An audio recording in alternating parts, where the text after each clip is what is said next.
What's going on, everyone? Raivis Markons-Craig here with the greatest media team. I have Kyle Moriarty back here in the booth, and we're here to present you some coverage from the Blue Ridge Championship. This was presented by Grit Discs. They're an awesome company out there. They got a lot of merchandise, including discs and a lot of apparel that I'd really like to wear someday. And then it's also sponsored by Ace Run Pro. They're the ones that filmed most of the round coverage. We got lucky enough to get the chase card with Gannon Buhr, Kyle. Can you believe it? Wow. I'm pumped to watch this. It is always great watching one of the best players, or the best player in the world, really attack a course from this kind of advantage. So I'm excited to see this. Yeah, and this is one of the most beautiful courses in the world. You can see even just on hole one, it's not going to be a gimme. You have to kind of shoot through that tunnel, have it enough air, avoid the OB in the front half after the cart path is normal rules. But this is just a beautiful starting hole. And North Cove in general is just one of the most beautiful properties. It was destroyed by Hurricane Helene, unfortunately.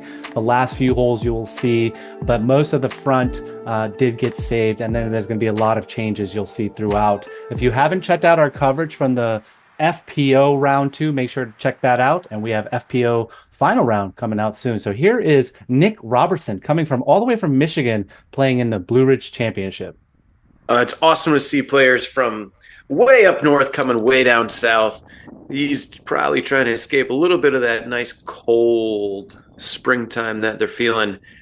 And what a shot to open up here from Gannon, going to the appropriate side of the rocks so he actually has a good look at that basket.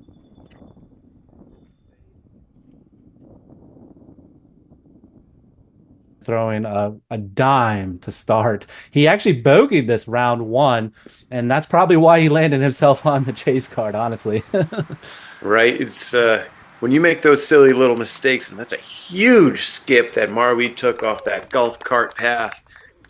We'll see what he can draw up from there, and I'm excited to see Clay here as well. I've really enjoyed watching Clay's game. It's very smooth, very just... It's quiet, but it's always so good. Nick is up first on the putting green. And Marwede's from the hazard bangs the par save. Of course, Andrew Marwede is the best putter. And, I mean, that's a breakfast ball for him. Hole 1, kind of pressure off with already being where he was. Just put it up there. Slow start for him round 1 with a -9, 10.53 round, but look at that, starting off with a great putt. Maybe that's what we have in store for this round. You never know. You know he's just going to pop off his putts. Oh, no. That was close. But, like, there's that Clay thing where, like, you just don't quite expect him, and then all of a sudden, from way downtown, almost drains a huge putt. All right, let's see if Gannon can start off on the right path here. Yes, nice birdie Nice. over the rim. He's checking with the crowd. And, you know, that's amazing. From the camera, you can see the disc is in, but from where the player is, the rock is above the rim, so he wasn't sure whether it's stuck or not. No, that's a great start again. And we are moving to hole 2. So hole 2 has definitely changed a lot. If you remember, it used to be near the river. It used to be a 450-foot power hyzer. Now you got hole 2. This is the original hole 4, through the woods. Looks like Gannon was not able to get through. Yeah, just got a little bit high, found some of those budding out branches. He's going to drop down. He'll have a long putt, but as you saw in that drone flyover, there's another rock guarding the basket. Yeah, and Nick Robertson's going to be just right next to Gannon, and which is fine. We might see a throw in. You never know from there. Yeah, you just tell it was just low out of his hand from the get-go. You really have to elevate on this uphill slope to give this disc a fighting chance to fight up the hill and get up there so you can have a simple putt. Oh my gosh, that was perfect by Marwede. Mr. One Finger Forehand Popper. Looks like this is going to be a little too left for Clay. Yep. Oh, what a nice kick that got, too. Could have gone 130 feet? No. No. Let's go, Clay. Dude, Clay is balling out. What is up with this dude? Clay is just the man. He has the course records all over the place in Charlotte. He's one of the most fun people to watch, I think. Yes. That was a great shot. That was that was incredible. Ninth most difficult hole in the course, and he just throws it in. No problem. 2.96 Yeah. average. I mean, hey, throw a Burke, I guess. They go in. This is a huge field, so we had almost 100 MPO players. It's Gannon missing his incredible. putt, little left, but I mean, over the rock is never an easy task. No, especially, and you can see some kind of precipitation coming down too. So it's not like you have the perfect conditions. It's a little rainy. It's probably some wind going on out there. Always win that North Cove, Kyle. I know you've never been here, but this Never. course has its own environment, as people say. Some days are sunny and then pop-up showers come out of nowhere. And Marweeds connects on his two. So we've got two twos and what's probably going to be two threes coming in here. It's pretty good for a hole that averaged 24% of the field getting the birdie. We haven't mentioned the lead card, and right now they're battling Elijah Bickle, Bradley Williams, Maury Villman, and Harper Thompson. So that is the leaderboard that is on top. Make sure to check it out on Ace Run Pro channel. Nice. So that takes us over to hole three, your first par four of the round, 557 feet. Players are trying to get some sort of a shot out this gap, out into the grass, so they can start attacking the green. Marweed does that beautifully, put a great shape on that little Annie out of the hand. Let's see if Clay can match.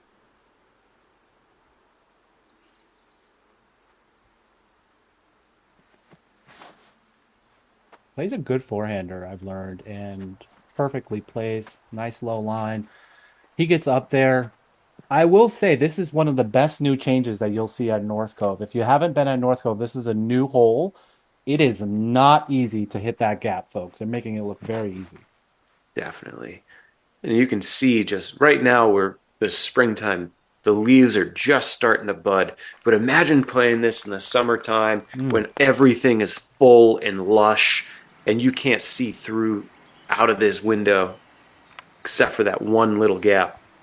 Well, What a crush. make sure to sign up for our tournament August 8th and 9th. You'll be able to experience this hole fully covered with foliage. Oh boy. Look at That this shot is by Nick. tempting. He's a really good player. He came in, I believe, in the top three at the Charlotte Roar. So a big Wow. touring member of the community down south coming from Michigan again. Yeah, that's great. Did he sign up for August? He has not yet, but you never know with him and Lindsay. She's a great player as well. Yeah. Come on down. I'm sure they'd love to have you too. Yep. And look at this. Great spots for them. He's going to leave it a little wide, Nick. He's probably going to have like a 35-foot putt. Yeah, definitely not the upshot that you were looking for on this hole. What your initial issue was making it out of the gap, and looks like there's some OB a little bit deep over there, but I'm sure he'll be able to connect on that putt. Wow. 48% birdie rate on this hole. Can you believe that? That is for that initial gap and having over 100 in the MPO field. That is wild. It was the easiest hole in the course. I can't believe that, actually. That is shocking. It is. All right. So let's see what happens here. Gannon. That's his drive, folks. That is That is very good. If you want to play this hole, do exactly what Gannon did. Just throw it almost 500 feet. Hmm. Nick with the Nick. little sail job there. Yep, you knew that was going in there. Automatic. I love his putt. Automatic. He like leans forward. Have you noticed that? Yeah, he's an aggressive stance on it. He's not like doing a lot to push back, and it's up on his toes. That was a good putt by Nick. Yeah, I'm sure Saved his he par. he's feeling he should have done that the first time and Yep. had a much more difficult putt on his comebacker. Yep. And there we go. Andrew Marwede starting off with 2 for 3. Gannon starting off for 2 for 3. Oh, Marweed got 3 for 3. Well, he was in the Oh, hazard. that's right. He was Yeah. hazard. My Yeah. bad. My bad. Yeah, yeah. You spend hours in the field, thousands of putts, pushing your limits, dialing every detail, chasing perfection, and breaking down every chasing perfection. So why aren't you analyzing the stats? Understand your game, track your progress, compete smarter, because every throw matters, every round counts. DGRL is not just a tool, it's the future of the game. And I listened to your coverage with Joey Yaska, so you had a great explanation for that. So thank you. Yes. All right, hole 4 here, 276 feet, very short, simple hyzer for most folks. You can take the forehand left side, but there is OB deep and short, so you do have to nail the shot. Whoa. I did not expect to see this line out of Andrew, That is the play, yeah. but man, he pimped it. He's looking good, and Yeah, I guess that one kind of cedar-looking tree is more in that forehand line than I was expecting. He's got a great backhand as well, which not a lot of people give him credit for. He's known for that forehand. here's Gannon. Almost Ooh. aces that. Oh my goodness. Wow. What a line. Look at this. Oh my Yeah. goodness. Don't go OB. Oh Oh, my. Oh my. that's a good rollback. Yeah, and I guess now seeing that green, I'm even more surprised he didn't go forehand or Yeah. to kind of fade away from that, especially if you get that height wrong and get the skip off the top of that mound. Totally agree. And I don't know how this hole averaged harder than the previous one, but this hole averaged 3.28, Kyle. Wild.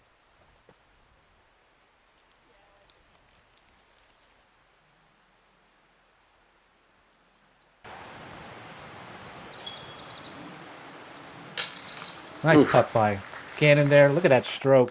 No problem. That's good. That is a great cleanup, a great two. Oh, what? What? That's- Andrew. Isn't he the best putter in the world? Yeah, he might have just overthought that wind was going to lift him up. Shocking. Because you see the flag moving. I You do know see there's it. wind. Yeah. I think he was playing for the wind to affect it a little bit more than it did. All right. Well, looks like Nick's going to get his first birdie of the round here. Let's go, And we Nick. got a birdie for Gannon, a par for Andrew. When I think of North Cove, I actually think of this hole a lot. This is hole 5. This is 553 feet. Yeah, it is Whoa. a monster. You have to throw it really hard in a very specific landing spot. And then you have an uphill upshot that isn't very easy because you have a bunch of rocks and trees in the way. I remember seeing Bradley Williams having to throw from on top of a rock at this course maybe 2 years ago. That might be the best shot you will ever see on this hole. Yeah, that was so good. That got so clean, so far up there. I love watching the number 1 player in the world. He throws so far and it looks effortless. How do you throw 90% and still throw that far? I don't get it. Be 6'7", have a wingspan further than everybody else, and a disgusting spin rate. Yeah, that was his DD3, by the way, and that was beautiful. And look at Marwede with the forehand. I love this. Oh, he's pushing that backside wall on the forehand, and he just checks up in front of it. That's going to be a great spot. Might be a little blocked with that boulder, but we'll see. This Oh, whole he's average. huge. Yeah, he is very tall. 3.87. So this hole, 37 birdies, 13th most difficult hole. Yeah, Clay's a pretty good spot too. He'll have something to scramble with. I'm surprised I he mean- didn't go backhand. He has a nice turnover backhand. This is a hole where I think it lets the player decide how aggressive they want to be. The Sure. backhand's definitely a more aggressive line, but you can find a little bit more trouble. Whereas Clay knows he can put his forehand in the gap every single time, And do and that. he's willing to throw a longer second shot. Yeah, that's a good point. He's comfortable with that longer second shot, especially that forehand. That was beautiful. Yeah. All right. So this boulder was huge. Yeah, I And told Marwede's- you it was in his way. Marwede's a really big guy, And that boulder made him look small. So Yeah. what a feature to have in the middle of your fairway. This is Gannon's eagle bid, by the way, on hole 5. Oh, My no. Ooh, goodness. He didn't even jump. that is, well, he couldn't. There's a boulder in front of him. He can't jump into that thing. I know, but like something like it's nice Oh, putt by Nick there. Jeez. yes, Nick. That's a great connection. That kind of rights the ship after that missed putt back on 3. Absolutely. That was a banger for Nick, and that's a birdie. 2 birdies for him. Let's see if Gannon can get one more. This will be his 4th birdie out of 5 holes. All Yeah, right, he's starting doing the off thing. good. Yep. He is doing things that he's ready and always doing. Yep, and he's on pace with Maury Villman, who's also 4 for 5 to start the round. Wow, good for Mari. I'm really glad to see more of Mari coming to the States this year, showing how good he is. And this is a short hole, 240 feet. There is danger behind the pin. Most players are just going to run it and maybe fade a little bit like Gannon did, but you can run it without going too much OB. Yeah, I think that's if there's a miss to make, the miss is to make a little bit short. Yeah. Get caught up in, these rocks at 20 feet, 25 feet, and have a little downhill putt and not risk going OB long. I mean, he could have probably jump putted this hole. Yeah, 240 feet for him. I mean, his arm is basically halfway to the basket from the tee pad. Talk about stretchy. And look at this shot by Andrew Marwede. Nice touch, very soft, pretty spectacular. Oh, man. See, that is such good touch. He's just stepping up with, I'm pretty sure he's throwing breakers on that, and he just licks his chops. I got to watch Marwede a few times this year because he was at the Queen City Classic and he got to play with Harry as well. And I love watching his game. He's just very quiet, very reserved, and then he just makes all these great shots. And it's quiet, quiet rounds, but usually 1080, 1090, no problem. Yeah, the silent assassin. It's amazing to see a player like him who haven't really broken through to win a Pro Tour event. Oh, that's gross. A tough break. That's unfortunate. He wasn't in the best spot, I'll be honest. No, it was not as good as I was hoping it would have been, but yeah, and Clay found the OB. Unfortunate. So this will be for par. So Clay is 3 down for this round, and we have Andrew Marwede that's 5 down. Yeah, he's played great. He's missed 1 hole. Yeah. All right, so this is a changed hole. It used to be a big turnover, and then you kind of face this shot that the drone is going down right now. But they moved it down to a lower spot so that you're just shooting uphill and then into this as a hyzer on your approach. It's a very cool hole. This is awesome. Yeah, so most players are just looking to get kind of either middle of the hill or just get up to that top without going too far. And looks like Marwede's in a nice spot. He's going to have a nice hyzer spike into that guarded basket. Yeah, pretty perfect angle for him from there because it'll just be a simple hyzer. Let's see if Gannon goes big here. He could probably reach this. I was thinking the other day. Yeah, if 520 feet uphill, he has 600 in the tank. And he's laying up. Yeah, he didn't get on it. He goes, I know positioning. I know where I need to be so I can score and feel comfortable. Let's just get there. Yep, simple. And Nick's doing the same thing. I've seen Nick with big power. They did add OB near the rocks up there. I'm not sure if you can see that. But yeah, I'm just seeing that now. Ooh, and Clay is heading towards it. Yeah, he was pretty close here. Okay, he got down in time. I'm surprised he didn't go roller. Or you got OB left, you got OB right. Yeah. So roller gets a little squirrely if you're not fully confident.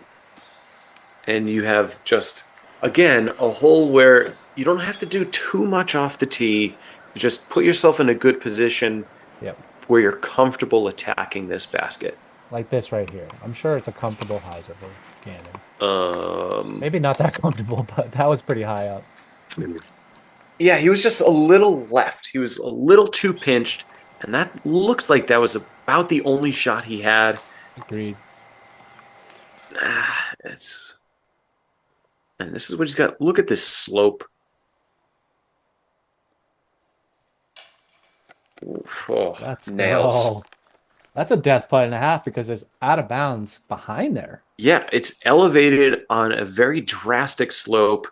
If you do not hit metal or just catch metal and you start rolling or just crush by in the air, that thing is OB and you are in a really bad spot.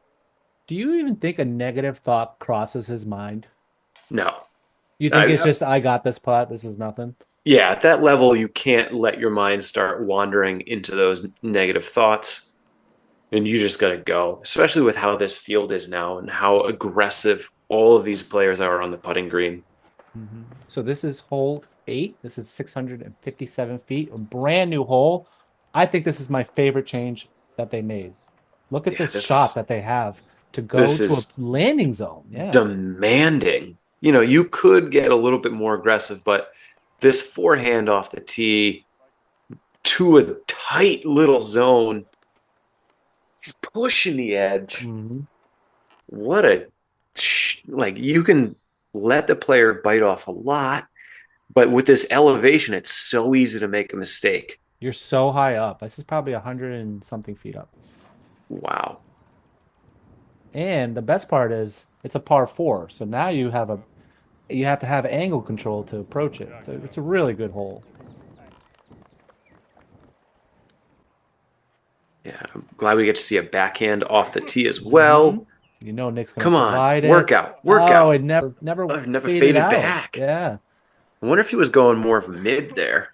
I don't know, but that was not the disc choice for him. And now he's looking for his third shot, just laying up. Yeah, he's just gonna push up, sit there. He's looking at bogey at best. Yeah, it looks like he pushed that a little tight on that right side again. So this is the approach that you want, just a simple hyzer angle for, obviously, for forehanders. Nice. So that should be down there. Oh, perfect. Oh, don't stop rolling. Yep. Job done. Great job, Marwede. Like, this is such a good Marwede hole. Just forehand. I'm See you later. Shocked how close they put the road in play, though. Yeah, that's because it, especially because it changes this angle on the approach shot where it's a much more drastic hyzer. Unless the way that these trees are aligned, that cut hyzer into the green plays better than kind of a more slow hyzer. But this is the third most difficult hole with only 30 birdies. I believe it. With all of the OB, this well-guarded green, you see where Gannon's second shot is. So this is his birdie putt. So averaging 4.21, Gannon gets a par. Still doing better than the field. Yeah, much better than the field. That tee shot with all of that OB zones, especially with how kind of the gravity's pulling those discs towards the OB as well. Yeah. And Nick is going to be taking his bogey. Marwede, this is his, I believe, his birdie putt. Yeah, he's rolling. Sign that guy up. He is on the train. That's a birdie train. He's feeling great. Yeah, 6 for 8. Nice job. Gannon slowed down a little bit. 3 pars. And Mari Vilman only has 2 pars, so he is 6 for 8. What a start for some of these guys. Yeah. What do you think of the course so far, Kyle? So far, I feel like I have to make a drive, and I got to get there. Yeah, well, let me know when you do. We'll go together. Yeah, this place looks just like disc golf heaven. It really is. And the other property, Boulders, is just as beautiful. And I love these changes that they made, including this hole. This is hole 9. This created it this year. Oh, my. Yeah. Doesn't get more fun than a downhill 420-foot shot, right? No, not at all. And it lets the player throw kind of any angle they want. You can go backhand, you can go forehand, you can go straight at this thing. This is just this would be a dream ace. And I will say we messed up, and there was an ace that we didn't shout out. Oh my gosh, what hole? Who was it? Hole 6, Matteo. Matteo! Matteo awesome. aced hole 6, and we missed it. Well, So great shout out. At least we included him into the broadcast. All right, here we go. Gannon. Looks like he had a nice little mid shot here. Probably MD5 or something. yeah, it has to be that MD5. Just put it out. I mean, yeah. Or he could have gone a little bit more stable to find that check up and not glide out with a little bit of a faster disc. But who knows what he's throwing. Whatever he's throwing, he threw it pretty much perfect. That's what he does a lot. Ooh, Nick threw. That's a great looking flight. Hyzer out of the hand, slowly standing up. And this hole averaged 2.78, so kind of a must get. Yeah, this whole stepping up after that, par 4s where you can score on, that the one we had a bunch of trouble on. This is one where you're like, yeah, we have to get this. And Clay just found too many little twigs to have to fight through. Ugh. So Clay's going to be 4 down through 9. Not the worst start, but kind of quiet, like we've talked about. Yeah, quiet. He's hanging in there. Yeah, exactly. And he's always in the top 10, so shout out to him. And here we go, Gannon for another birdie. Perfect. There he goes. I think he's back. I think he's ready to go. And Marwede is just lights out. Good stuff there. Well, we hope you enjoyed this front 9 coverage of the Blue Ridge Championship. We had a lot of fun out there. Again, chase card coverage with the #1 player in the world. We did not expect that. Shout out to Ace Run Pro for getting all the coverage from the lead card. Make sure to check out their channel. Kyle, I already asked you about the course. What are your thoughts about this round so far? So far, there's been players' delight. There is scoring everywhere you can be. Get out there, go hit the line, find your putt, and make everything count. Because this place, the players are off and running. This feels like a sprint. Absolutely. For 8,200 feet, they're making it look really simple. And make sure to check out the disc golf scene for how you can play this event on August 8th and 9th. We have signups available, registration available. Kyle, thanks for being here. Can't wait for the back 9. We'll see you there.